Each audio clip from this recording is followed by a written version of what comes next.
તો મિત્રો કેમ છો? મારું નામ છે પ્રકાશ અને હું લઈને આવ્યો છું દેશી જુગાડ. કારણ કે ફુવારા ચલાવતા હોય એટલે ખાતર જવા દેવાનું જ હોય, એટલે તમારે બોરમાં લોડ ના પડે એના માટે હું દેશી જુગાડ લઈને આવ્યો છું. અને વિડીયો સારો લાગે તો લાઈક સબસ્ક્રાઈબ જરૂર કરજો અને તમને બતાવીશ કઈ રીતના ખાતર જવા દેવું. કારણ કે તમે વેંચુરીથી બધા જવા દો એટલે તમારે બોરમાં લોડ પડવાનો વધારે, એટલે એના માટે હું દેશી જુગાડ કરીને બતાવું તમને. અને જેમ બને એમ આગળથી આગળ શેર કરજો. ચલો બતાડીએ તમને. પહેલાં આપણે મોટર લેવાની રહેશે. મોટર લાવીને પછી આને કહેવાય, આ તમને આસાનીથી બજારમાં મળી જશે. પછી આને પણ લાવવાનું રહેશે, પણ મારા ઘર નહોતું એટલે મેં દેશી જુગાડ કરીને લગાડેલું છે.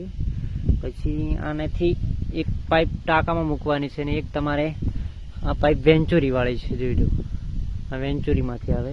આ સીધી મોટરમાં લગાડી દેવાની રહેશે. મોટરમાં લગાડ્યા પછી તમારે ખાતર જે બનાવવું હોય બનાવીને તમે ચાલુ કરી શકો છો.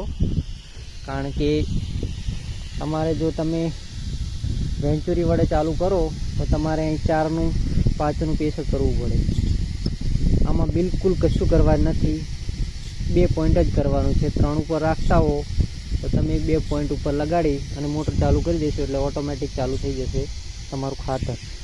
જો તમે સાદાઈથી તમે કામ કરતા હશો કે વેન્ચુરીથી તમે ખાતર જવા દેતા હશો તો તમારે 4 કે 4.5 ઉપર ખાતરનું કોટો રાખવો પડતો હશે. એટલે એ પછી તમે ચાલુ કરશો એટલે એ મોટર ઉપર લોડ પડશે અને જાતા દાડે તમારી કોલમ ખરાબ થશે. પછી પડી જવાના પ્રશ્ન, ઓટા ખરાબ હોય તો પડી જવાના પ્રશ્ન રહે. એટલે બધો તમને બોર ઉપર લોડ પડવાનો છે. એટલે અમે લાયા છે દેશી જુગાડ, અમે પણ વાપરીએ જ છીએ. આ તો ખાલી તમને બતાવ્યું, તમે પણ કરી શકો છો. કારણ કે તો તમારે આયુષ વધી જાય બોરની.